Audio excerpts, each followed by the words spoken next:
आज हम लोग इस क्लास में पढ़ने वाले हैं प्रॉपर्टीज ऑफ डिफिनिट इंटीग्रेशन।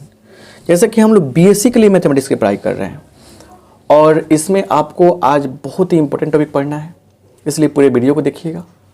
क्योंकि इंटीग्रल कैलकुलस का लगातार हम सीरीज चला रहे हैं, उसका वीडियो आप चाहते हैं इस नंबर पे व्हाट्सअप करके पूरा फुल कोर्स प्राप्त कर सकते हैं। तो सबसे पहले इस वीडियो को लाइक कर दीजिए और जो मेथड है क्वेश्चन सॉल्व करने का अलग तरीका होता है मेरा, सब कुछ सिखाएंगे। पहले कुछ बेसिक प्रॉपर्टी है जिसको हम लिस्ट कर देते हैं, उसको नोट कर लीजिएगा। कम समय में ज़्यादा आपको मटेरियल देते हैं हम, इसलिए आपके लिए मेरे वीडियोज काफ़ी प्रॉफिटेबल हैं।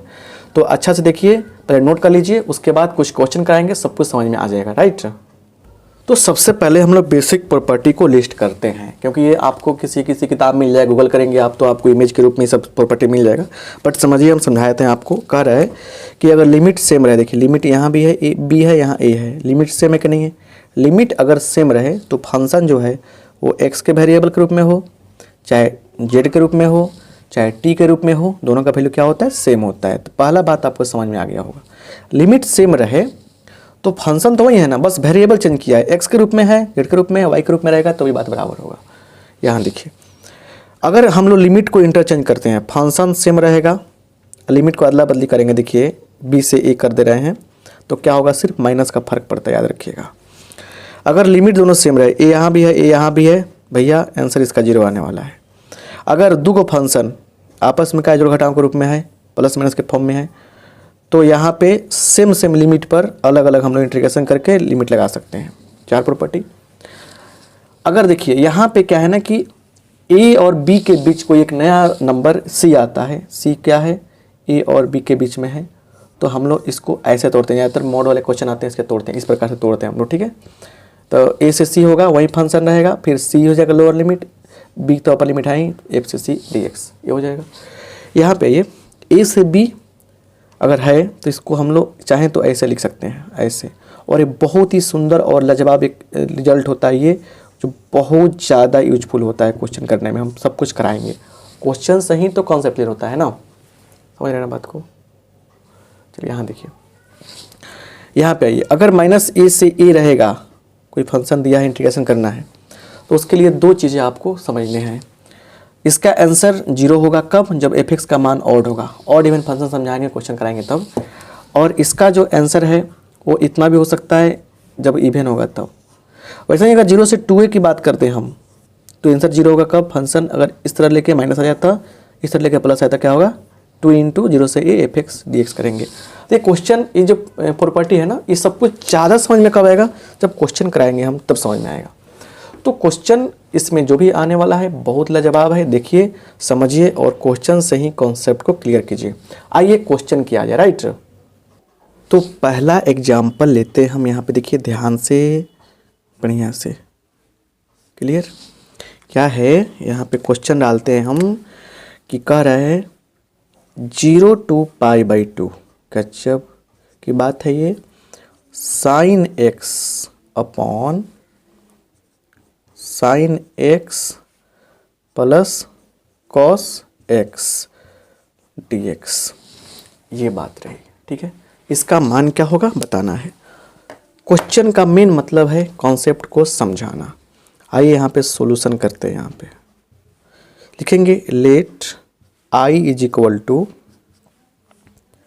0 to π/2 sine X upon sine X plus cos X. देखिए कैसे प्रॉपर्टी यूज होता है पता चलेगा, बिना प्रॉपर्टी यूज करेंगे करके बनाएंगे तो बहुत टफ चीज़ है ये, समझ रहे हैं ना बात को। लेकिन प्रॉपर्टी यूज करके क्वेश्चन आसान बनता है। तो आपको हमने बताया था कि 0 to a अगर कोई फंक्शन दिया रहे इंटीग्रेशन करने के लिए, तो ये जो है 0 to a F A minus x हो ही जाता है, राइट। तो यहाँ देखिए, तो क्या लिखेंगे हम लोग, इसको 1 मान लेंगे इक्वेशन। अब लिखेंगे और i इज इक्वल टू, अब रखेंगे, घटाएंगे ऐसे, 0 to π/2 साइन π/2 माइनस एक्स, देख रहे हैं ना, ए में से एक्स घटेगा, upon sine π/2 minus X plus cos pi by 2 minus X. समझ रहे हैं बात को बढ़िया से? यहाँ पे देखिए आराम से क्या हो रहा है, समझ रहे ना? देखिए तो यहाँ पे क्या हो गया, अब चेंजिंग होगा, इसी फार्मूला पे हमने सेटअप किया है, समझ रहे ना? कोई दिक्कत आपको नहीं होनी चाहिए। क्या होगा देखिए, सिंपल तरीका समझिए, 0 से पाई बाई 2 हो गया। अब क्या होगा, ये बदल जाएगा कॉस में, कॉस एक्स अपॉन क्या होगा, कॉस एक्स होगा प्लस साइन एक्स हो जाएगा ये, या डी एक्स हो जाएगा। यहाँ तो कोई दिक्कत नहीं है आपको, कोई प्रॉब्लम आपको नहीं है, समझ रहे हैं बात को? चलिए अब क्या करेंगे हम, समझिए ध्यान से, इसको मान लेंगे 2, क्या मान लेंगे, इसको 2 मान लेंगे। अब लिखने वाले हम लोग, ध्यान से देखिए, तो फॉर्मूला है याद रख देंगे,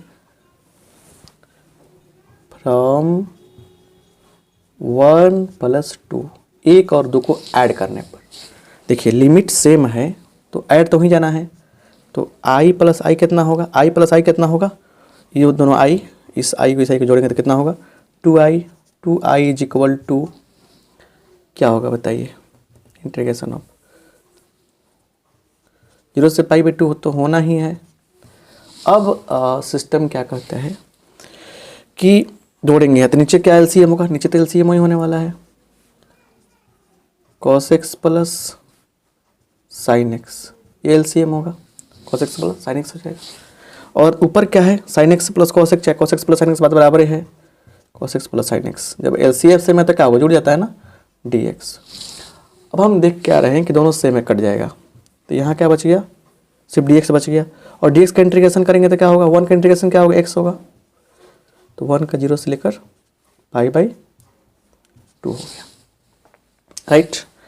तो 2i बराबर इतना हो गया, तो इसलिए i बराबर देखिए 2i बराबर क्या होगा, इसका हो जाएगा पाई बाई 2 माइनस 0, तो इसीलिए i बराबर क्या होगा, तो उससे गुना कर देंगे तो क्या हो जाएगा, पाई बाई 4, आंसर हो जाएगा, क्या हो जाएगा, आंसर हो जाएगा। तो एक तरीका सीखा आपने, इसमें क्या क्या सीखा, एक प्रॉपर्टी ये सीखा आपने, सीखा क्या कि लिमिट सेम रहे तो फंक्शन को जोड़ सकते हैं हम लोग, लिमिट सेम था तभी ना हमने कमाल किया। यहाँ पे कौन सा कमाल किया, देखिए इसमें कमाल की बात क्या सीखी आपने, जब लिमिट सेम था ये फंक्शन और ये फंक्शन आपस में जुड़ गए, राइट। फिर इस फॉर्मूला का अप्लाई किया गया यहाँ पे शुरुआत में ही, 0 से a था तो फॉर्मूला अप्लाई करेंगे, तो ऐसे प्रॉपर्टी का यूज करते हैं हम लोग। अब देखिए और भी तो चीज़ें हैं जो समझने के योग्य हैं, समझना चाहिए आपको, बस उसी को बताना चाहते हैं आपको। देखिए कैसे, आपसे रिक्वेस्ट करना चाहेंगे, वीडियोज मेरे पसंद आते हैं आपको तो आप थोड़ा सा लाइक कर देंगे और दोस्तों को बताएंगे, है ना। कोर्स चाहिए आपको तो कोर्स आप ले सकते हैं, इसमें कोई दिक्कत नहीं है ना। चलिए नेक्स्ट प्रॉब्लम हम एक लेते हैं, बहुत अच्छा सा क्वेश्चन है। देखिए क्वेश्चन क्या है यहाँ, देखिए बड़े आराम से प्यार से दिल से, 0 to 8 दिया गया है, 0 to 8 दिया गया है, राइट। और कर दिया mod x माइनस 5 dx, क्या होगा इसका आंसर, ठीक है। आइए सॉल्यूशन किया जाए, एक लाजवाब चीज़ सिखा रहे हैं, प्रॉपर्टी सिखा रहे हैं आपको। Let i is equal to क्या होगा, 0 to 8 x माइनस 5 dx। अब हम क्या करते हैं ना कि जो अंदर है ना x माइनस 5 उसको कर लेते हैं 0 के बराबर, तो x का वैल्यू कितना मिलेगा, 5 मिलेगा। इस x के वैल्यू को हम लोग यहाँ यूज करेंगे, कैसे, 0 to 5 लिख देंगे यहाँ पे, x माइनस 5 dx, बीच में प्लस आएगा और ये 5 चला गया यहाँ पे, याद पड़ा तीसरा नंबर प्रॉपर्टी c वाला, तो और अपर लिमिट रहेगा 8, तो क्या होगा x माइनस 5 हो जाएगा dx। अब सुनिए यहाँ पे क्या होगा, इस इंटरवल में अगर हम 0 से 5 के बीच कोई, देखिए मॉड हटा कर सोचिए, कोई मान रखेंगे, x का मान रखेंगे 0 से 5 से छोटा रखेंगे तो क्या होगा, माइनस में आएगा, मतलब मॉड जो टूटेगा यहाँ पे माइनस में टूटेगा, तो क्या होगा 0 से, या क्या होगा 0 to 5 minus x minus 5 dx plus, इसमें आइए x माइनस 5 प्लस में टूटेगा और dx लिमिट है क्या है 5 से 8। अब सिंपल सा इंटीग्रेशन कर सकते हैं आप लोग, चाहें तो इसको इंटीग्रेशन कर सकते हैं। कैसे इसका इंटीग्रेशन कैसे होगा बताइए। एक्स स्क्वायर बाई 2, उसके बाद -5x बंद हो गया 0 से लेकर 5 तक, प्लस इसमें आइए एक्स स्क्वायर -2/2 -5x है ना, और कहाँ से कहाँ तक, तो 5 से लेकर 8 तक। लिमिट अलग है इसलिए फंक्शन का वैल्यू अलग अलग आएगा यहाँ पे। अब देखिए ध्यान से क्या है, माइनस रहेगा बाहर, रखिए 5 यहाँ 25/2 -5 बचे 25, गुड, प्लस इसमें आ जाइए 64/2 कितना होगा 32 हो जाएगा, 64/2 32 होगा, -40 क्या होगा, समझ रहे हैं। चलिए अब कहिएगा सर यहाँ तो आपने लिखा एक बार खाली 5 रखा 0 नहीं रखा, भैया 0 नहीं रखें इसलिए ना कि 0 रखेंगे तो क्या होगा 0 -0 0 हो जाएगा, खत्म हो गया बाजार, लिख लीजिए -0 ऐसे हो जाएगा। चलिए तो इतना हो गया, एक क्या हो गया, और माइनस क्या होगा बोलिए, समझिए ध्यान से। एक बार रखा हमने 8 सब जगह, 8 रखा सब जगह, अब रखेंगे 5 तो 25/2 -5 बचे 25। एक बार अपर लिमिट रखते हैं फिर लोअर लिमिट रखते हैं, ऐसा होता ही है ना, पता है ना। देखिए क्या होगा, ये तो 0 खत्म हो गया, तो ये हो गया कितना 25/2 -25 कितना होगा 25/2 ही आएगा, तो -25/2 आ गया, प्लस ये आ गया 8, क्या आ गया, ये आ गया -8, और देखिए इसमें क्या आएगा -25/2 ही आएगा, कितना आएगा -25/2 ही आएगा, घटेगा तो -25/2 आएगा। अब टोटल क्लियर कीजिए, ये 25/2 हो गया, -8 प्लस 25/2 हो गया, आधा 25 में कितना हो गया 25 हो गया सीधे, 25 -8 कितना हो गया 17 हो गया, और 17 कितना हो गया आपका फाइनल आंसर हो गया। तो ये इसमें क्या सीखा हमने, इसमें क्या सीखा समझे ना आप, इसमें हमने क्या सीखा, हमने इसमें सीखा कि किस प्रकार से सी वाला वैल्यू प्राप्त करके हम लोग लिमिट लगा के काम करते हैं। तो शानदार तरीका है ये जो क्वेश्चन है, शानदार तरीका का क्वेश्चन है ना। आपके एग्जाम में बार बार जो पूछता है क्वेश्चन कुछ, उसको हम मेंशन करना चाहेंगे, है ना। देखिए समझने का प्रयास कीजिए, बहुत ही प्यारा सा क्वेश्चन पूछता है आपके एग्जाम में, बता रहे हैं आपको कौन सा, बार बार पूछता है 0 to π/2। इसका सोल्यूशन कर दिए हैं यूट्यूब पे, हम सर्च करेंगे आप कि VBI integration question by RK Singh, इसमें आ जाएगा ये। तो log sin x dx ये पूछता है, बहुत बार पूछता है, ठीक है ना।